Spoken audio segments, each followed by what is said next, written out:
আসসালামু আলাইকুম everyone, welcome to my channel. চলে আসলাম আবারও আজকে নতুন একটা ব্লগ ভিডিও নিয়ে।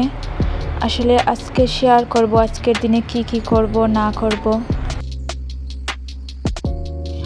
প্রতিদিনের মতো আজকের সকালটাই শুরু হয়ে গেল নতুন কাজ দিয়ে। শুরু করলাম আজকের দিনটা আমার ছোটো ভাইয়ের পাসপোর্ট আনার কথা ছিল আজকে, সেজন্য চলে গেলাম পাসপোর্ট অফিস। অনেকটা সময় লাগছিল কারণ আগে অনেক লোক চলে গিয়েছিল, তাদের পাসপোর্ট কালেক্ট করছিল।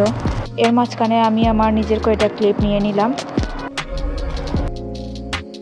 পাসপোর্ট কালেক্ট করার পর আমার কিছু পার্সোনাল কাজ ছিল, সেটার জন্য চলে যাচ্ছি।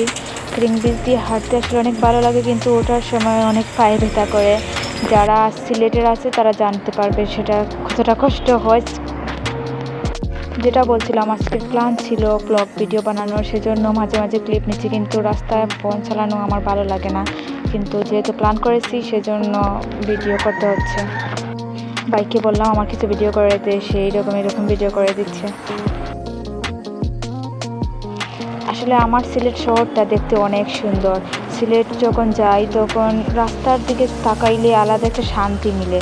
অনেক রাস্তাঘাটগুলো অনেক পরিষ্কার, আগের তুলনায় অনেক পরিষ্কার এবং দেখতে অনেক সুন্দর লাগে। এর মাঝে আমি রাজা মেনশন থেকে আমার বইটা কালেক্ট করে নিলাম।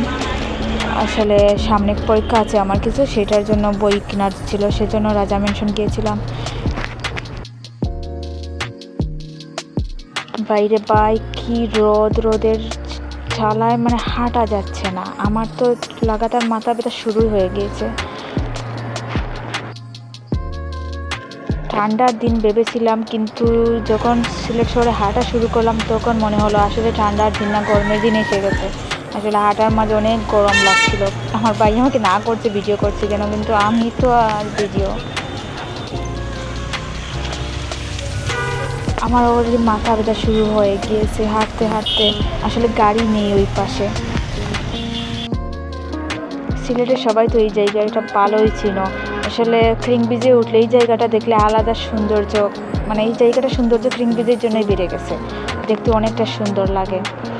আগে ফুটপাথ ছিল ক্রিং ব্রিজের উপর, কিন্তু এখন আর ফুটপাথগুলো নেই, পুলিশ সেগুলো বিতাড়িত করে দিয়েছে। এখন শুধু মানুষ আর কিছু মোটরসাইকেল বাইসাইকেল এইগুলো চলাচল করে। আসলে মতো ভালো হয়ে যায়, আর নয় অনেক যানজট লেগে যেত, রাস্তাটা ব্লক হয়ে থাকতো। তারপর বাসে চলে আসলাম, আরও কিছু প্রয়োজনীয় জিনিসপত্র ছিল সেগুলো কেনাকাটা করলাম ঘরের জন্য। বাসে বসছি, বাস ছাড়ার অপেক্ষা করছি। এর মাঝে জামেই পড়ে গেলাম, ছোটোখাটো একটা জাম ছিল, ট্রেন মেবি যাচ্ছে, সেজন্য রাস্তাটা জাম হয়ে গেছে। আজকের দিনটা খুব গেছে। আমি খুবই ক্লান্ত, আমার মাথা ব্যথা প্রায় দৌড়েই গেছে। রাস্তা কবে ফুরাবে, কবে বাড়িতে আসবার, কবে ঘুমাবো। এর মাঝে অনেক দিন পর মহিষ দেখলাম, তারপর ভাবলাম একটা ভিডিও ক্লিপ নিয়ে নিই। মহিষগুলোকে খুব সুন্দর লাগছে, গাড়ি ভর্তি মহিষ, কোথায় যাচ্ছে জানি না।